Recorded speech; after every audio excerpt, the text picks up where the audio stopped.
배달의 민족, 홍익인간, 단군신화라는 단어를 한 번쯤은 들어보았을 것입니다. 이 단어들은 모두 우리 한민족의 뿌리, 고조선과 관련 있는 단어들입니다. 우리가 너무도 잘 알고 있는 고조선의 건국설화는 고려시대 말 승려 이련의 삼국유사를 바탕으로 전해졌는데요. 삼국유사 속 고조선의 건국설화는 이렇습니다.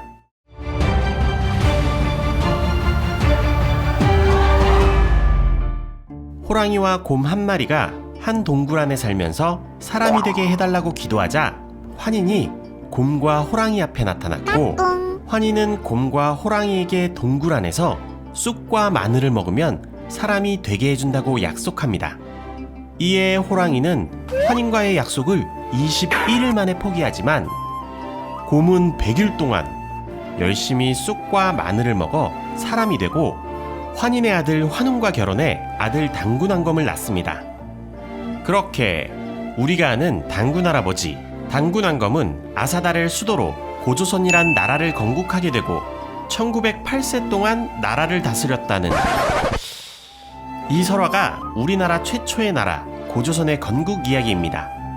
우리는 학교에서 이 동화 같은 이야기를 고조선이 건국된 배경이라 배웠고, 나라에서는 5000년 전 한반도 땅에 우리 고조선이 세워진 날을 공휴일로 지정해 매년 10월 3일 개천절이라고 명하고 기념하고 있습니다. 그런데 여러분도 아시다시피 우리의 가깝지만 먼 이웃나라 중국과 일본은 우리나라의 역사를 호시탐탐 노리고 있습니다. 중국은 중국 국경 안에서 전개된 모든 역사를 중국 역사라고 우기는 동북공정을 실시해 고조선을 비롯한 만리장성 밖 지역인 동북 구성에 위치했던 고구려, 발해의 역사가 자기네 역사라고 우기고 있습니다. 중국이 고조선 역사를 왜곡한 부분만 말씀드리자면 고조선을 설립한 주체가 현 중국의 조상이라는 것입니다. 우리나라 사학계에서는 고조선이 멸망한 이후 부여, 고구려, 옥저, 동해, 삼한의 열국시대가 시작되었다고 말하지만 중국 학계는 사마천의 사기를 근거로 단군과 열국 사이 기자조선, 위만조선, 한사군이라는 과정이 등장합니다.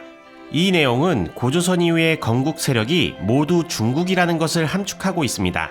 단군조선 이후에 은나라의 후예인 기자라는 사람이 한반도에 내려와 기자조선을 세웠고, 이후 연나라의 후손인 위만이란 장군이 1000명의 병사를 데리고 기자조선에 내려와 기자조선의 마지막 왕인 준왕에게 쿠데타를 일으켜 위만조선을 세웠지만, 한나라가 위만조선을 무너뜨려 고조선 땅을 지배하기 위해 낙랑군, 임두군, 진번군, 현도군에 4군을 설치해 한반도 땅을 다스렸다고 중국은 주장하고 있습니다.